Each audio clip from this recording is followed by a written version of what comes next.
Stocks seem, and U.S. stocks particularly, seem to be sort of the prime place to put money. That's where the mutual fund money is going, lots of money going into equities, even though valuations are high. Well, it's funny. We were just having a discussion in the office about that. And depending on your perspective, it's either the best looking horse in the glue factory or a sign of better things to come. Now, I'm personally going to be in the latter camp because innovation has never failed in the history of time to put more money on the table. So the key is right now identifying great companies, using the right tactics to get into them rather than fear risks you can't control. What are some of those great companies that you're seeing right now? I happen to know some of the names of them. And why do you zero in on them? What is it that makes them stand out?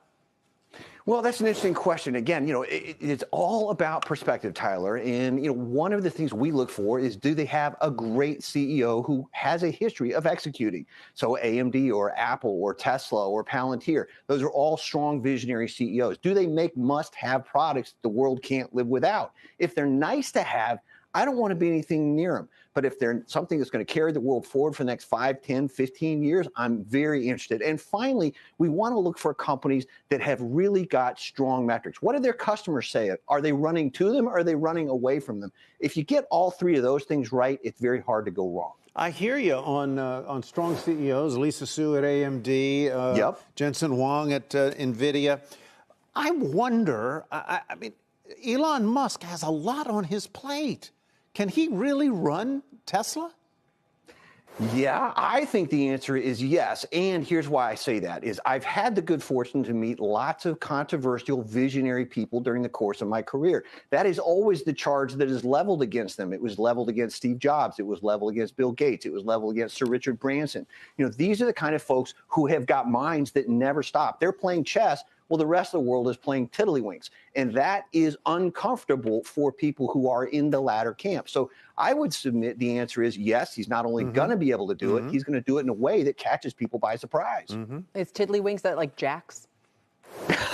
Well, when I was growing up in the age of the dinosaurs, you would flip these little things around in the dirt or on the table, and, that was the game. I'm going to look that up, actually. So, Keith, we've talked a lot about NVIDIA over the years. Obviously, we're just mentioning Tesla, Palantir. What are your highest conviction holdings going into 2025? Well, you've just named three of them, and here's why. Again, I don't believe you get off a winning horse in the middle of the race. You got to manage risk, you got to use the right tactics, all of those kinds of things. But we're continuing to focus there. I'm looking at next order derivatives. I'm seriously into defense. I want some dividends. Energy, for example, Chevron is a big one for me because we are still going to need dinosaur juice for a long time to come. And as the bloom comes off the roads with EVs, that's a logical extension for me. All right, let's talk about Bitcoin. What advice would you give to an individual investor who just looks at 100,000 and says, man, this thing has gone up 25, 30, I don't know what the percentage is since the election. But at any rate, it's been going up a lot, and this is exactly the time that individual investors tend to be pulled in. What advice would you give them? FOMO is not an investment strategy, Tyler. So if you're going to go into it because you believe it's going to go a lot higher, that's one thing. If you're going to go into it because you feel like you're missing out, that is exactly the wrong thing to do. And this is the wrong time to be buying. So I think you got to make up your mind as to how you want to approach it. Me personally, I don't like it because I don't like the way it functions, but I do believe we're going to digital currency. So I'm hunting for investments that are going to be around Bitcoin. What's Ethereum look like? What's blockchain look like? How do the companies that are involved in digital clearing factor into this? That to me is a real investment. Bitcoin, awesome. Love everybody who's on board, but not for me.